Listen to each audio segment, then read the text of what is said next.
Thank you, Tom, for the invitation to speak. My name is Julia, as he mentioned. I'm a certified nurse midwife. I've been working with Jhpiego for the last 12 years. Jhpiego is an affiliate of Johns Hopkins University, and for 40 years and in more than 120 countries, we've been working with ministries of health and education to help them strengthen their education and training programs. I feel very honored to be here in a room with people who are involved in changing the way education is going to look in the developing world.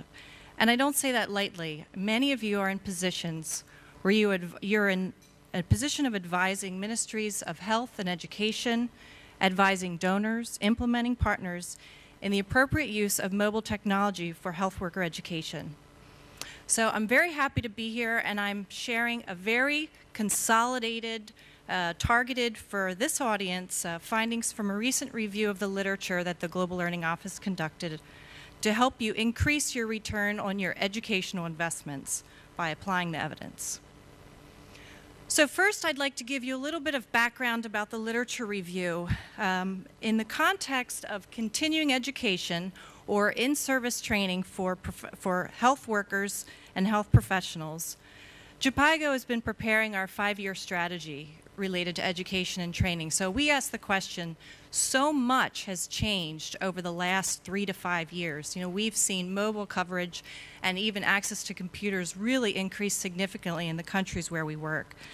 So we've asked, how should Jhpiego change our approach to training? What evidence should we be applying to our interventions in education and training? So we conducted an integrative review of the literature, selecting both high-quality articles and also referring to educational psychology literature to provide us with evidence to inform a new way forward. So we searched from the literature from PubMed and different journals, peer-reviewed journals, from 2000 through May of 2011, and we decided that for our inclusion criteria that we wanted only high-quality evidence. So we selected meta-analyses, systematic reviews, and randomized controlled trials or experimental studies as articles that we would include in our analysis. So initially, from 244 articles, we identified through quality reviews with myself and 2 other monitoring and evaluation individuals, we reduced it to 69 high-quality articles. And we asked the question, what does the evidence say and what does it support related to the different educational techniques, timing, setting, and media used to deliver instruction? And what does the evidence say about continuing education for health workers and the outcomes, knowledge outcomes, the different types of skill outcomes, provider practice behavior outcomes, and improved patient outcomes? So for our final analysis, we had 37 systematic reviews and 32 randomized controlled trials. So I'd like to give you a little bit of a disclaimer or limitations based on this. There is very little quality data from low and middle income countries. The majority of our data comes from middle or higher income countries, but based on the educational psychology literature, we still feel that the findings are extremely relevant for the settings where we work. Also, a lot of the work was specific to health professionals, nurses, midwives, physicians, but also some community health workers. So I still feel that the findings that I'll present are very relevant for us and our work in moving forward. So what do we find? First, I'd like to start with a focus on educational techniques because it became obvious after spending months in the data that educational techniques are the most critical factor for your learning outcomes. We looked at these different techniques that you see up on the slide, and I'd like to also say we found that there is an appalling lack of standardization for terminology when you look across the literature. Some people refer to computer-directed learning, some people say self-directed learning, distance learning, blended learning. So I fortunately was connected with Johns Hopkins University Evidence-Based Practice Center. They had conducted a rigorous systematic review of the literature focused on continuing education for health workers. And from that work, they defined a body of terms and terminology, and that is what we used for our search, and that is how we categorized all our data. So now I have a question for you, so it's good everyone's awake. So based on what we found in the evidence, in relation to learning outcomes, didactic techniques such as reading and lecture resulted in, pay attention because here's the question, A, no to little effect, B, low to moderate effect, or C, moderate effect. So who says A? A is no to low. Okay, B is low to moderate, and C is moderate.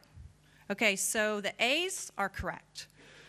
Actually, we found that when it comes to lecture, reading, anything that is a passive knowledge push without interaction, that across the board, if you want to improve your return on your investment, make every effort to decrease the amount of time you spend in passive knowledge instruction, whether it's reading or lecture.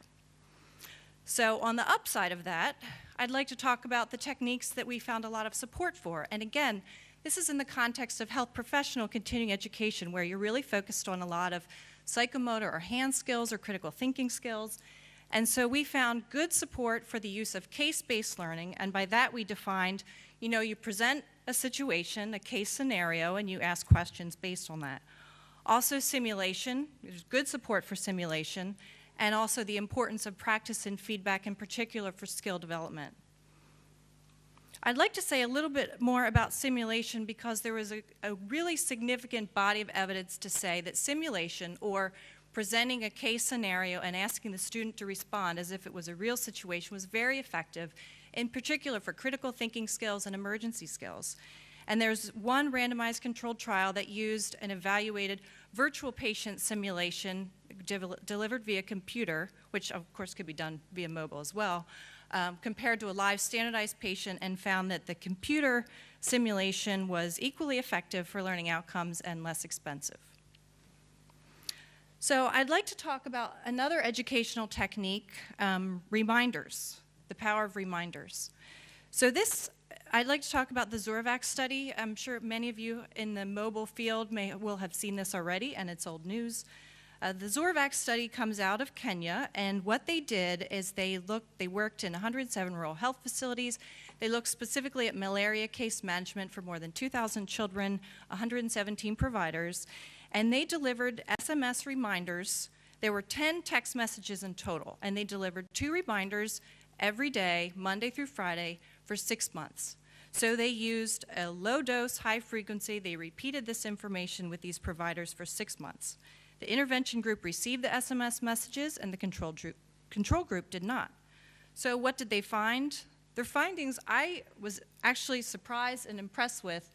The intervention group that received the SMS messages had a much more significant adherence to malaria treatment compared to the control group that received nothing. And for me, what I found really exciting about this is it wasn't delivered using smartphones. I mean, it was delivered using the cheapest cell phone that's out there. So I thought this was a fabulous example of the power of mobile technology. And as an aside, one thing that Jhpiego has helped many countries with is the dissemination of clinical guidelines. And in one of the articles I found, it mentioned the fact that that type of paper-based dissemination without any type of request from the healthcare provider, without anything else built around it, is basically no return on your investment. I know countries need them and they're important, but to me, I thought for us and our recommendations for ministries that want to disseminate clinical guidelines, this is a very powerful example. And I was also heartened to see reminders mentioned in 2 of the systematic reviews as an effective educational technique for continuing health professional education. So there's one more technique that I'd like to talk about before I move to timing, and that is distance learning or self-directed learning.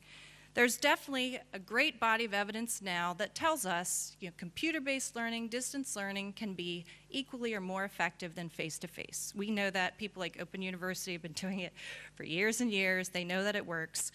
But we did find some data saying when you do distance learning, when you do self-directed learning or blended learning, that avoid didactic styles or doing it without a clear structure or process. That there's at least one systematic review that found that type of distance learning was not effective. So what's important as we move forward with distance learning to improve our return on investment and make sure we're advising ministries of health and professional associations and councils wisely to really focus on increasing the use of questions, case-based learning, simulation-based, and providing a really good structure and support around distance learning, which of course mobile can support very well. So those are the techniques that I wanted to highlight for you that I thought were relevant for this audience. Now I'm summarizing. For us, we have an internal technical report. We plan to release these findings officially this summer. So I'm summarizing for you like 70 pages and at least 12 pages of data tables in 15 minutes. So this is not comprehensive. The next thing I'd like to talk about is timing. For timing, we defined it based on the JHU Evidence-Based Practice Center terminology is one time versus repetitive. And obviously repetitive is going to be better, but we were surprised at how much better repetitive small amounts of information is over one-time intervention. One of the things that was exciting to come across in this process was some of the work that has come out of Harvard, a group at Harvard that was called Spaced Education. Now it's since, I believe, been purchased by a pharmaceutical because it's called QStream. And basically what they did is they used this program called Spaced Ed, which uses questions and feedback that are repeated in cycles over time delivered via the web or mobile. And from all their work, they worked primarily with urology residents. They've produced at least 7 to 8 well-constructed randomized controlled trials, 6 of which met our inclusion criteria, and we analyzed for effectiveness. So I'd like to explain, I pulled one of the tables that struck me. This is from one of their articles where they looked specifically at the retention of diagnostic skills for urology residents over a 50-week period.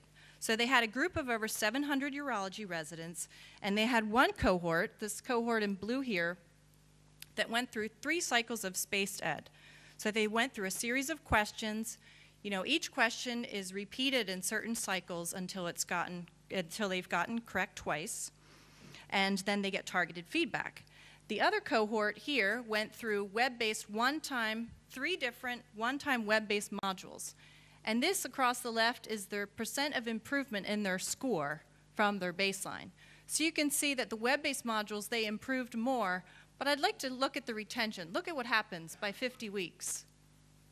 50 weeks after, the people that had a one-off intervention, and this is something I think Mark mentioned earlier, of like you do training one time and nothing else, went back to where they were or lower. Whereas the group that had repetitive questions over time retains significantly more of the knowledge.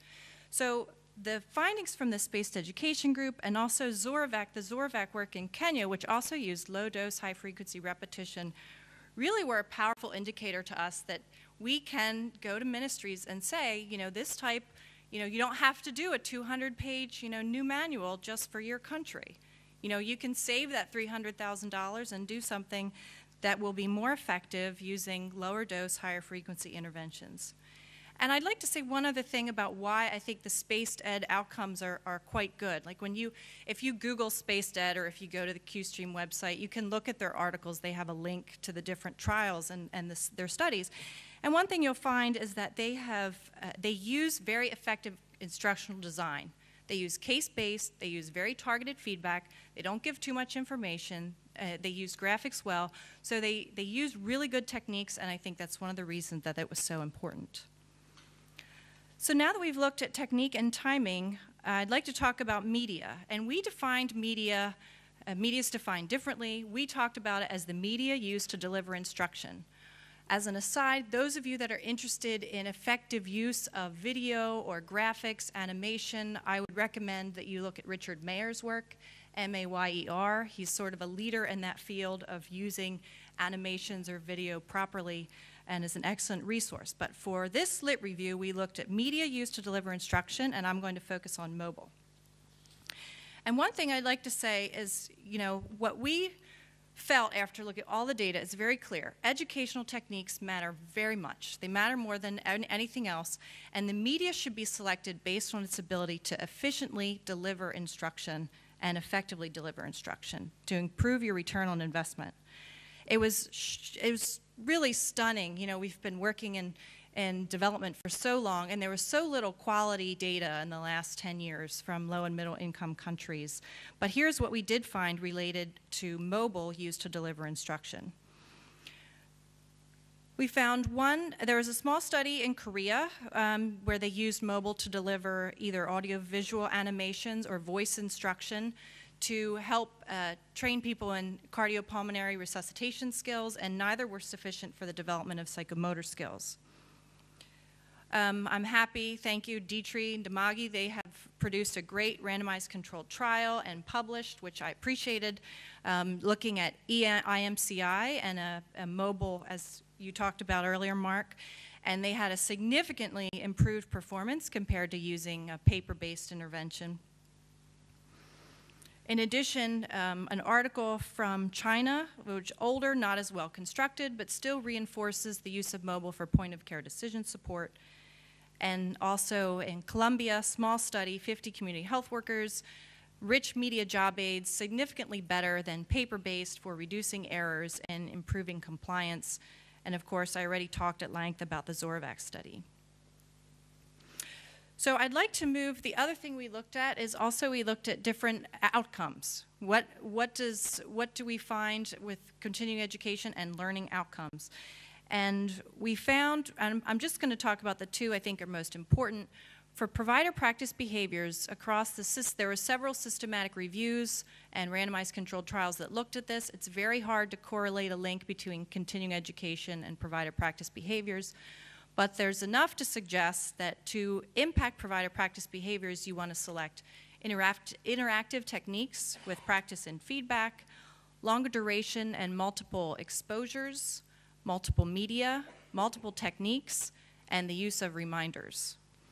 Now, when it comes to linking continuing education with clinical practice outcomes, that was even more difficult to find. There's enough data to suggest multiple exposures, media, and techniques, and if you want to impact outcomes, to focus on interaction and feedback rather than print or educational meetings as a way to really impact outcomes. And my time is up, it says. Is that accurate, Tom? So in summary, since my time is up and I'm almost finished, I'd like to summarize with some of the high-level recommendations that we think are appropriate for this audience. When it comes to your design, it's all about effective techniques. So choose techniques that involve the learner, engage the learner in processing, case-based questions, simulations, low-dose, high-frequency, targeted feedback, questions, reminders. And remember the primary use of cell phones, voice, communication. Use mobile to increase practice and feedback and interaction with the facilitators or to provide better structure for blended learning. There's enough evidence to support using point-of-care, media-rich performance support for healthcare providers. And as we move more aggressively into distance learning and self-directed learning, be sure to provide good structure and use mobile support to improve and enhance formal and distance learning. And that is all I have. And thank you very much for your time.